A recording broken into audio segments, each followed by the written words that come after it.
Hi, this is Greg Kihlstrom. Welcome to the Agile World podcast, where we discuss customer experience, employee experience, and transformation in an agile age. The Agile World podcast is brought to you by TEKsystems, an industry leader in full-stack technology services, talent services, and real-world application. For more information, go to teksystems.com. To read more about the topics discussed on this show, you can go to my website at theagile.world and read my latest articles or get a copy of my latest book, The Center of Experience, a blueprint for creating an experience-led organization, now available on Amazon and other retailers. My name is Greg Kihlstrom, and I'm the host of the Agile World podcast. Today we're going to talk about how to focus on customer experience and what that means within an organization. While it's often said that everyone in a company has a role in customer experience, my guest today would say that while that's true, if you don't have people whose role it is to focus on CX specifically, your organization can't truly be successful at it. To help me discuss this topic, I'd like to welcome Augie Ray, VP of Customer Experience at Gartner. First, why don't you tell me a little bit about your background and what you do at Gartner? Sure. It's wonderful to be on with you today. Thanks. So I've been at Gartner for about 4 years. We are a research and advisory firm, and I focus on helping clients to understand what CX is and how to do it right. Prior to that, I was at American Express, where I was the director of customer experience action, and I've been lucky enough to work at a couple of firms that have differentiated themselves based on customer experience, such as USAA. So I bring a lot of background in voice of customer and CX strategy and in CX execution to this role, where we publish research and help our clients to hopefully do a better job with their CX programs. So let's start by revisiting what I mentioned in the opener about customer experience. I'd love to hear your definition of what is great customer experience. So the thing that I think is important to understand, we like to talk to our clients about that there are sort of two sides to the customer experience coin. So let's start with some practical definitions. Anything that the customer experiences will have an influence on their opinions and attitudes, and of course, ultimately their behaviors toward the brand. And so we can say that virtually every touch point, every interaction, whether it's with an employee or a vendor, your product or your service, all of that contributes to what the customer experience is. And so CX is really what the customer owns. What's important, though, is we want to frame what we talk about with our clients around customer experience management. That's our side of the coin. And what's important about that is that we want to be focused not on just every experience or any circumstance, because if you define CX as everything the company does, then effectively it becomes nothing, right? And so what we do is we have a definition at Gartner for customer experience management, and that is to know and understand and react to customer interactions in order to meet and exceed expectations. And in so doing, and this is sort of the important part of the definition, improve customer satisfaction, loyalty, and advocacy. That's what makes this so customer focused. Lots of the organization is oriented to what do we do to get people to know us better? What do we get people to do to buy more? How do we get more conversions? How do we lower costs? You need all that, right? I'm certainly not critical of all the things that businesses need to do. But what makes CX different, what gives it the guardrails, is its focus on satisfaction, loyalty, and advocacy. So when we say what's great customer experience, it is a program that helps the organization become more customer centric and that understands, as we're undoubtedly going to talk about here momentarily, and understands that a more satisfied customer delivers more loyalty and more advocacy. They buy more frequently, they have greater organic growth, they have a lower cost to serve, and they tell others. They lift your word of mouth, your reputation, give you more referral value. And so that's what we really talk about when we talk about customer experience and customer experience management. So what would you say to someone who says that, customer experience is everyone's job and tries to decentralize responsibility for it? Kind of to your point of if customer experience is defined by every single touch point, I can see how that would be decentralizing would be a goal within an organization, right? Well, you want everyone to feel ownership of customer experience. You can't say you're a customer-centric organization unless, of course, employees from leaders on down to the front line are in fact customer-centric. Right. And so you want to encourage that sense of ownership. But somebody's got to facilitate it. Somebody's got to be at the center. And because there are things that you cannot just let every employee do on their own. You don't want every employee defining what CX is. You don't want every employee to imagine what the customer wants, right? One of the things I'll Yeah. say is being customer centric isn't a creative writing course. It's not asking everyone to go back to their desk and imagine what the customer wants and have, each person in each cubicle imagine something different. So you need something at the center. You need something at the center that helps to gather customer information through things like voice of customer programs and customer research. You want somebody at the center who brings people together from across the organization to understand customer journeys. So there's a balance between encouraging employees to feel like they own the customer experience, and that ultimately is what you want them to feel like, but to be informed and to be organized around it so that everyone is working together rather than separately. Yeah. So with that balance, then, how do you work with organizations so that everyone does understand that importance, even if their roles may be different in regards to CX? So there is a number of things in that question. I mean, we oftentimes when somebody says, "What do we need to do?" you imagine beginning to talk about the execution aspects of this, right? How do I get in front of employees and what's the Right. right thing to tell them, et cetera. But I like to move it back a bit, and this is going to go back to what we just hinted about moments ago, which is one of the challenges that CX leaders have today and that CX has in the organization is that it can feel like it is a sense of altruism.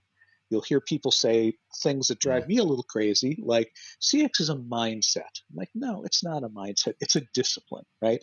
This is a discipline. There are best practices. There are things you want to get right. Now, you don't want to be, here's the challenge. There's an interesting challenge here, which is everyone already agrees the customer experience is important. Like if a leader gets up and says, we are going to be more customer centric and we are going to focus on customer experience, nobody will ever stand up and say that's a terrible idea, right? I Right. mean, we all Right. want that. We get it. The problem happens, though, is that when you want to start taking employee time for training, when you want investments to invest in these, cross-functional journeys or the VOC programs, or late in the program when you want to start challenging the status quo because you know what customers want and you've done a good job of evaluating what we need to change, and people start saying, "I don't want to make that change," right? Yeah. How do you know what you should invest in this? How do you know what CX is worth? And so, one of the first things that we will talk to our clients about, and this is actually part of our 2019 study as well, is have you demonstrated that customer satisfaction matters to the bottom line? In other words, if you're going to walk around the company and say, we need to improve customer satisfaction or we want to lift our NPS score, Yeah. have you demonstrated that that matters, right? And so, what we'll talk to our clients about is bringing data together. Take the customer level data about their satisfaction, whether it's CSAT or NPS or customer effort score or likelihood to purchase, whatever these customer sourced sorts of measures are, and bring it together with actual transactional data. And can you demonstrate that people who are more satisfied stay longer, buy more, buy with greater frequency, have a higher average order value? Do they have a lower cost to retain or resell? Do they avail themselves of your referral program? Are they more engaged? There are all these different ways that we can begin to turn that customer centric measure into a meaningful business measure. And so if you want to walk into somebody's desk or you want to talk to frontline employees and tell them that you want to lift NPS and you want to get attention for that, then you better be able to tell them why it matters to the business. Because if you leave it at that level of, gee, we're going to be more committed than anyone else in our category to the customer, then you will eventually inevitably run into barriers. And so when we talk Yeah. about how do you ensure that everyone understands it, it starts with using data to show that it matters, right? And once you show it matters, then the whole world opens up, right? Then you get resources, then you start looking at those personas and cross-functional journeys, then you start beginning to engage your frontline employees and change their behaviors. Even, some companies will put recognition and even compensation programs in place. And, that opens up a whole nother topic that we could take in a whole nother podcast on. But, you Right. get the idea. Once you start putting money behind this, you better be able to demonstrate why it matters. And many CX programs today are doing that in a way they didn't 2 years ago, but it's still not as common as we'd like to see. Yeah, that makes sense. And I would imagine also once you tie that to the bottom line, you're also going to get more executives and stakeholders investing in it more as well. So it has a repeating effect, right? Well, that's one of the important aspects of this. So often leaders will take a little bit of a biased attitude about CX. And that biased attitude can be that we in this room, in the executive suite, are all customer centric. Otherwise, we wouldn't be here, right? We wouldn't be Right. sitting in this room. What we really need is for those I don't want to say dumb because that's too demeaning, but what we really want is for our frontline employees who just don't understand this stuff. And so what happens is there can be a sense that it's about training. We need to train our employees so that they have a greater sense of this. Sometimes, as we just said, maybe compensation programs, but what you don't often hear or often enough is that the decisions made by senior leaders, the policies they set, the investment decisions they make, the hiring decisions that get made, everything down to org structure, has a much greater impact on customer experience than an entire call center of disaffected call center reps could have. And so we'll often talk about how important it is to engage leaders. What does customer centric decision making mean at the top, not just on the front lines with people who are on the phone with customers? And so what's really interesting is you begin to see a little bit of a not unilateral conversation. It's not, we understand what CX is, frontline employee, and now we're going to tell you, and please change your behaviors, and now we're giving you the skills, right? But Right. equally, what organizations will find is that most employees come to work wanting to do right by customers. And the thing that gets in the way is not primarily their lack of skills or knowledge, it's you, right? It is your Yeah. policies, it's the systems they have to use, it's the expectations they need to hit. Don't go training call center reps that you want them to really express empathy and listen for needs and take more time. At the same time, all of their compensation is based on reducing call handle time. So this really is both bilateral. It's as much about talking to and empowering people throughout the organization, but also listening to what we need to change in the organization to allow people to do those things. And technology certainly, you touched on that as far as measurement goes, and it certainly plays a role in addition to the human component. But let's dive in and talk a little more about technology's role. Where are the areas where companies are relying too much on technology versus human touch to solve their CX gaps, and how does an organization know when technology is a good fit or when it isn't? So I think that's obviously a very complicated question. And to my mind, as we talk to clients, it has less to do with where they might be over investing or those sorts of things. I mean, technology helps. In fact, I mentioned the 2019 study that we did, and we found that organizations, organizations that exceeded customer perceptions, all right, those organizations were far more likely to be aggressive in their tech adoption than those who fell short of customer perceptions. In fact, the difference was tenfold. So there Wow. is evidence that if you want to exceed customer expectations and get good at this, that really being aggressive about how you adopt technology, you get more comfortable with some risk, is in fact important.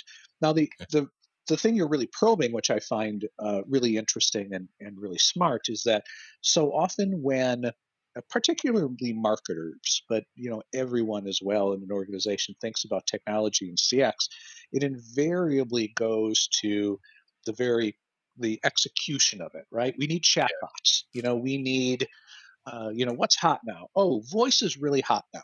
I can't tell you how many conversations I have had with clients that heard that voice was hot, launched an Alexa skill and they have zero people using them, right? And it's Yeah. because you developed a solution in search of a problem. If you started with the customer, if you were customer centric and you heard their problems and their unmet needs, and then you said, does voice or chatbots or AI or VR solve those problems? Then you would develop, of course, a solution that solves a problem instead of one in search of one. So Yeah. we'll talk a little bit about being customer first in your digital innovation and transformation. We'll talk about being customer first in listening. And so one of the areas that we'll talk a lot about technology has less to do with personalization or cutting edge technology like voice. It'll be more about how are you using technology to understand how you're doing for customers, right? Some of the technologies I'm primarily focused on these days are things like text analytics and sentiment analytics and digital analytics that find moments of struggle as opposed to just digital analytics that tell you how many clicks somebody made or what the most common paths are. Right. And so there's a lot of really interesting technology to really empower that listening that you do before you get ahead of yourself and start, shotgunning technology in any direction that sounds exciting. Yeah. So I mean, you would say then it's really the technology investment should likely start with listening and analytics and stuff like that, and then that should eventually define the problem, right? Exactly right. And it's funny to me because that sounds so obvious when you say it, doesn't it? Like, Right. Right. why would we want to move forward without really good, as close to perfect information as we can get? But you go in and talk to your boss and say, hey, I want a six-figure budget to deploy a voice of customer survey program, and it can sound like that's not as actionable. It doesn't gain as much traction. It's not going to make as much difference as if I spend the same amount of money on a personalization engine. So I do think that we have to really reframe it. And once again, not to be a broken record, but it goes back to have you demonstrated that customer perception and satisfaction matter to the bottom line. If you have, then all this stuff becomes a much more worthwhile investment. Well, yes. Finally, let's talk about the relationship between employee experience and customer experience. How would you define that connection? Well, there's been so much research on this, and it's easy to oversimplify it, right? The easy way to say it is that it's very hard for dissatisfied employees to create satisfied customers. I mean, Yeah. and practically speaking, that's true, right? What I think, though, is that we have to get even a little further, and that is it's not just about employee satisfaction.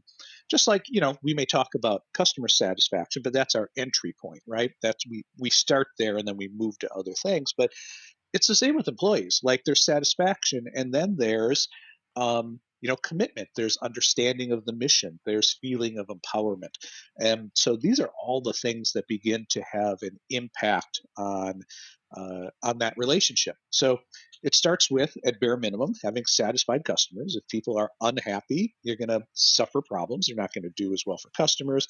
You're going to suffer, I mean, obvious stuff. You're going to suffer greater turnover, and then you're always going to be in training mode, and you lose talent and skills and institutional knowledge as people walk out. So Okay. it starts with employee satisfaction, but then you start to get to, do you really understand the mission? Do they feel like they are working towards something?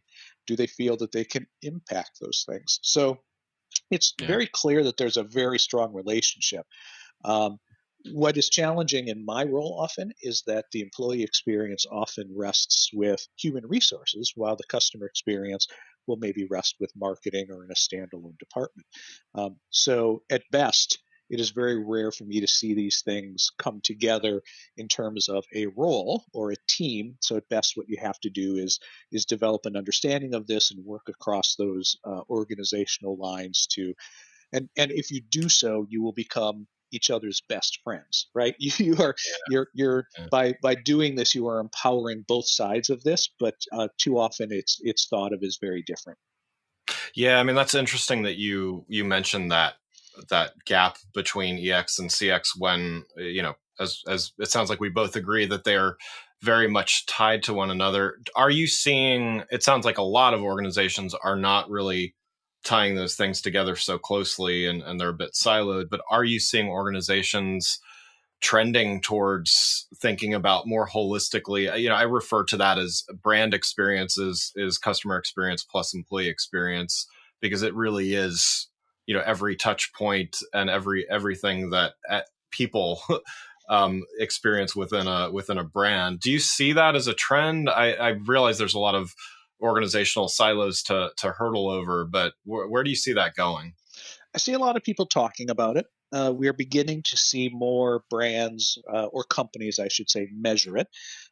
So I see companies that are in different regions or have different product lines beginning to measure the employee experience or satisfaction and tying the movements in that to the movements they see in customer experience measurement. So I see Yeah. companies really looking to understand it, but in terms of really bringing it together, I would say that that is still relatively rare.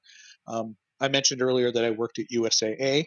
Yeah. I'm sure your listeners know it well. Probably it's a very well respected organization and frequently gets some of the highest net promoter scores of any company in the US, even though Yeah. it's in financial services, which traditionally don't always earn I the know best that's scores. a good one. You Yeah. know, they're really effective at bringing employee experience and customer experience together. And actually, if you don't mind a quick story, like I Sure. had a memorable experience when I was at USAA, and it happened in my first week.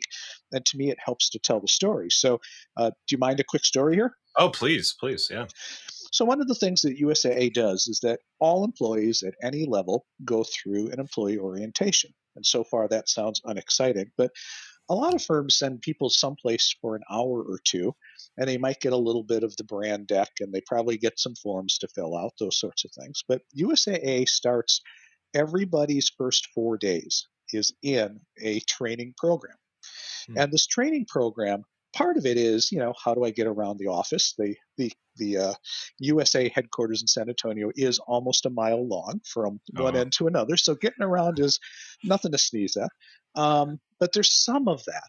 But what's really interesting is that what USA wants you to do, because of course they serve the military community, is to understand who you serve and why they deserve it.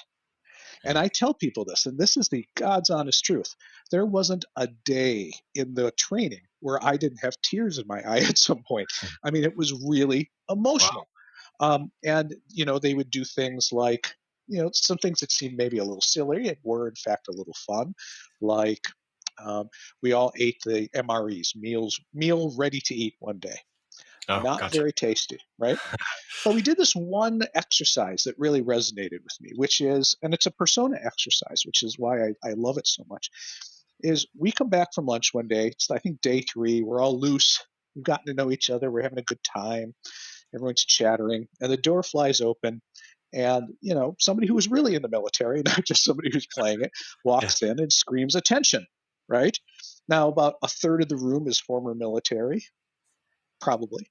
And they, Yeah. they shoot up, and the rest of us follow about 2 seconds later, right? Because we know what to do. And Yeah. we get an envelope, and we are the person in this envelope.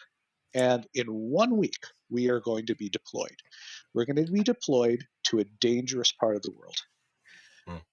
We may not return. And in the envelope, some of us are 22 years old and single. Some of us are 25 and newlywed. Some of us are 40 and have a family. And there are Hmm. different instances in there, right? And in the next week, you have to get your family ready, not just for the possibility you won't return, but for the fact you're going to be gone for some time. If Right. you have multiple cars, what are you doing? Are you storing one? What sort of insurance do you need or don't need if you do that? Does your spouses know about all the accounts you have? Do they have the important phone numbers and the account numbers, right? Do they have the passwords? What is your life insurance situation like? Is this a good Yeah. time to be thinking about that? And so you find yourself thinking about something that none of us ever do. You know, Yeah. what do I need to do to prepare my family for me not being here for a long period and that I might die? And that was Right. something. And so I'll tell you, by the end of this week of training, and again, I'm not exaggerating here, like by the end of 4 days, the attitude in that room was to get me the hell out of this room because there are people that deserve my time, and you people are not it. And it just, that sense permeates USAA culture. So I know that Yeah. was a little long on this podcast, but hopefully that's a really compelling story that talks to what you are talking about, which is that combination of EX and CX. Yeah, no, that's really powerful, and I can only imagine how being in that moment, that's truly building empathy with with the customer as well as your fellow employees. So that's really interesting. Yeah. Cool. The one last 60-second story on that, if you don't Sure, mind, sure. because Yeah. and I'll warn you, I have a hard time talking about this without breaking up a little bit. I still tear up. It's been 8 years. I still tear up. Yeah. Um, it was a call recording of a commanding officer, I think a captain or something, in a war zone, and she was calling because she had been at risk of losing her home. And it wasn't that USAA held the mortgage, another company had, but she didn't know where to turn. And so she turns to USAA, and the person she gets like moves mountains to help her. They, Wow. get her into a refinance. Her home is going to be saved. It's a big deal. And she calls Yeah. back then, and the recording is her crying. She's she's lost people in her command. I Oh, warned you this is going to be tough. yeah. You have to have heard this. She's lost people in her command, people she loves. She has lost so much back home. She couldn't stand to Wow. lose her house. And Yeah. when you Wow. work at a financial services firm and you think, I'm in the mortgage business. Um, Right. that's one thing. When you walk out of that room and you think, I'm in the business of making the lives better of people who serve this nation, changes everything. Wow. Wow. Yeah. No, that is really powerful. It really, yeah, it gives you a sense of the stakes there, and yeah, that's really powerful. All right, now I'll get control of myself. We'll go back to talking about fun CX things. Yeah, I'll shift gears here a little bit here. So one last question before we do wrap up. Talking about CX as a practice, all the attention that it's getting from everything from marketers calling it the new marketing to others in the industry hyping it. Where do you think we go from here? Is this a fad or a trend that a few people will be relegated to in 5-10 years from now, or is something changing in our culture, whether it's business culture or employee culture or all of the above, that something is going to change and change meaningfully? This is a great question, Greg. I really appreciate it, because one of the challenges that I see is that if companies define this wrong, they will be disappointed and they will give up on it, right? If you define it right and do some of the practices we even talked about on this call, they'll begin to demonstrate that it matters, and they'll tend to get it right. Now, even the fact that some marketers call it the new marketing drives me a little crazy. I get to public speak. I talk to CMOs a fair amount, and I have this line that I use on stage, which is that we don't need a new term for the discipline of experiences for customers and prospects that create awareness and consideration and inbound traffic and purchase and acquisition. We have a Mm. word for that. It's marketing, right? Right. we don't we Right. don't need giving marketing a new label doesn't change marketing, right? The only Yeah. thing that changes marketing is if we change how we measure it and what we wish to do. And so I will position CX not as marketing, but as a complement to marketing. And I'll talk to CMOs about why they should want to think about it that way and how it benefits them, the department, and their brand by thinking of it that way. But again, if we go back to the traditionally, marketers have focused on measures of acquisition, right? Cost to acquire, conversion rates, those sorts of things. And not all marketers have, but these have tended to be the primary sorts of factors. But then we bring in satisfaction, loyalty, and advocacy. What we do is we shift from only a focus on outbound communications to what we do as well, and only from a focus on the path to purchase, but also what happens after purchase. And ultimately, if you can acquire customers efficiently and you keep them and turn them into centers of growth and influence, that's how you deliver the greatest growth. And so I see CX as a complement to marketing and not the new marketing. So to answer your question, if companies do this right, if they define it right, they measure it right, they get the data in place, they're empowering people with real information, their employees with real customer data, this won't go away. This will become essential.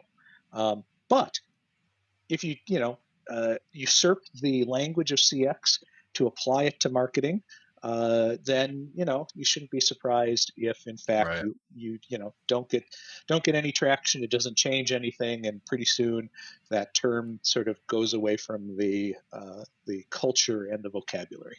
Yeah, no, totally agree with that.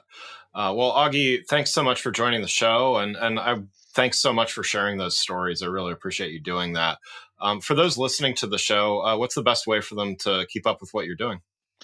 Well, what I'd say is that I've got a blog on Gartner.com. You can just search for my name and my blog. That would be great.